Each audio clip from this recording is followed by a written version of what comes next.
ሰማ ምናምን ሰው እያገባ እየመሰለ ነው።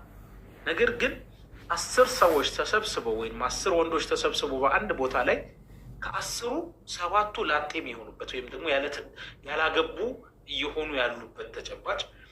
በተመሳሳይ መልኩ ሴቶችን ጋር ስንሄድ ደግሞ በተመሳሳይ መልኩ ትዳር ያልያዙ ሴቶች እየበዙ ያሉበት ተጨባጭ ነው። አሁን ቅድም አጀንዳ ተጠምዝዞ ወደ 2ኛ 3ኛ ይሄዳል። ልክ ይሄ አጀንዳ ሲነሳ ያንን ሳይሆን የመጀመሪያውንም ራሱ ማግባት አቅሙ እያላቸው ገንዘቡም አቅሉም ሁኔታዎችም ተመቻችቶላቸው እያገቡ ያልሆኑበት ምክንያት ምንድን ነው? ችግሩ ከማን ነው? ችግሩ ማን ነው? ለዚህ ተጠያቂው?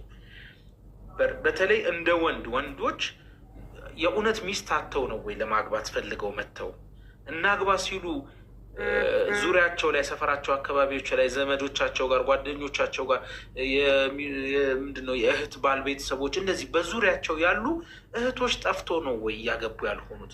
ይሄስ በፍራቻነት ቅድም ስናነሳው እንደነበረው አንዳንዶቹ በፍራቻ ነው። ገና ለገና ተጋብተን ነገ ፌል ካረገ ትዳራችን ገንዘቤን ንብረቴን ይዛብኝ ትሄዳለች፣ እንደዚህ ታደርገኛለች የሚሉ አይነት በርካታ አይነት አመለካከትና አስተሳሰቦች እየመጡ ያሉበት ተጨባጭ ነው እና ይሄን እንዴት ነው መዋጋት ምንችለው? እንዴት ነው ልናደፋፍር ምንችለው? ወንዶችን ገና ለገና የብዙዎች ትዳር አልተስተካከለም አላመረም ማለት ያንተ ትዳር አያምርም አይሳካም፣ ስትመጣም እሳት እንደተባለው እስር ቤት ጀሀነም ይሆንብሃል ወይ የሚል አይነት አስተሳሰቦች እየመጡ ነው እና ይህን እንዴት ነው መዋጋት የምንችለው? ከዚህ እንጀምር እስኪ ዶክተር ዜኔ፣ ሌሎቻችሁም ደግሞ በዚህ ላይ ትጨምሩበታላችሁ ኢንሻላህ።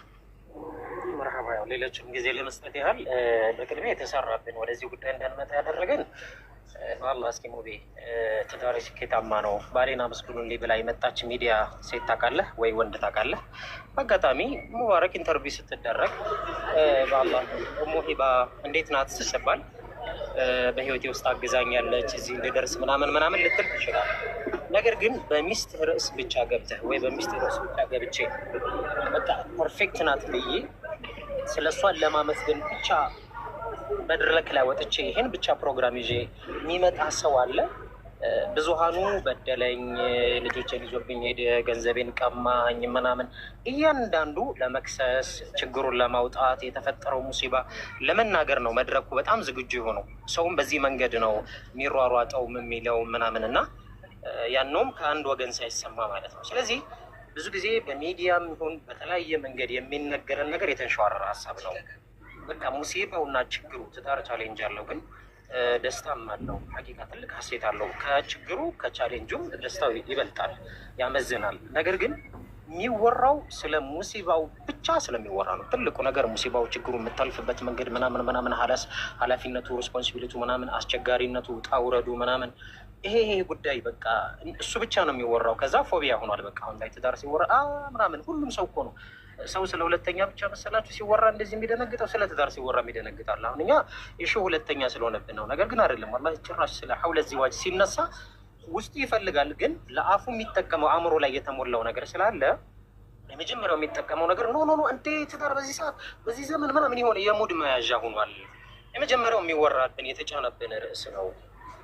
ገባ? ሁለተኛ የአቅም ጉዳይ ተሽመድምደናል አንዳንድ ጊዜ ማለት ነው። የአቅም ጉዳይ ማለት ሴቱ በቢዝነስ በልጧል መሰለኝ ነገር ላይ እና ወጣቱ ላይ ለማለት ነው። እና በሆነ መንገድ የሆነ የተዛባ ኃላፊነቱ በሴቱ ይሁን ወንዱ ገና ያለየበት በደንብ መስመር ያልያዘበት መንገድ አለ።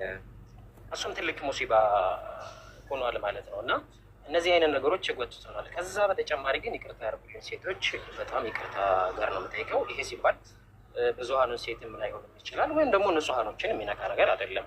ነገር ግን በቀላል መንገድ እህቶቻችን የሚገኙበት መንገድ ይመስለኛል። አላህን ፈሪ ብቻ የሆነ ሰው ራሱን ቆጥቦ በዒፋ ወደ ትዳር የሚገባበት መንገድ ይኖራል። ከዛ ውጭ በሆነ መንገድ ግን በቀላሉ እነሱን የምናገኝበት መንገድ ለትዳር አያደፋፍረን። ዛሬም ፋጥማን ሳገኝ መርሐባ አብሽር ነው እና በዛ መሳገኝ እና አብሽር እናወራለን ነው። ስለዚህ ነገሮች በጣም ገር ከመሆናቸው አንጻር በቤተሰብ በቀጥተኛው ሚን አብዋብ ይሄ የለም ታውቃለህ። አሁን ሙቤ ቆርቆሮ የሚመጣ ሰው ብዙም አይፈልግም እና ጉዳዮችን በዛ ጨራርሶ ተላምደው 4 ዓመት 5 ዓመት የሆነ ነገር ተጨራርሶ ምናምን ፕሮሰስ ውስጥ ይገባል። ያንም እንደው አዛኝ ከሆነ ወደ መስመሩ እንግባ ብሎ የሐላል መሰተርን የሚፈልግ ወይ ደግሞ የሆነ ዓላማ ያለ ሰው እንደው ከስንት አንድ ከሆነ እንጂ ሴት ልጅ ራሷን ቀድማ አሳልፋ ከሰጠች በኋላ ወደ ትዳር ለመግባት የትኛውን ሞራል ተረማምዶ ነው የሚሄደው? ይከብደዋል። የልጆች ናቶ የምትሆነው ነገስ በእኔ ጉዳይ ምንድን ነው የሚፈጠረው? እኒህ አይነት ነገሮች ለህይወቱ ሙሲባ ስለሚሆንበት ብዙ ምክሮችን ብዙ ቻሌንጆችን በመሀል ስለሚያገጥሙት በፍጹም ይሄ ነገር ከባድ ነው። ስለዚህ በቀላሉ እነሱን የምናገኝበት መንገድ ወደዛ እንዳንገባ አድርገውናል። ይሄ ትልቁ ሙሲባ ነው እና እነዚህን ነገሮች ብዙ ላለማስረዘም ነው አህባቢ፣ ሌሎችም ሰዎች ወረፋ ስለሚጠብቁ በቀላሉ እነዚህ 3 ነገሮች ትልቅ ኢሹዎች ናቸው።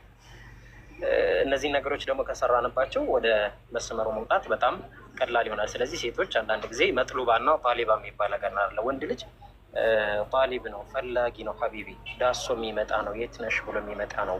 ሴት ልጅ ደግሞ መጥሉባ ናት፣ ተፈልጋ ተዳሳ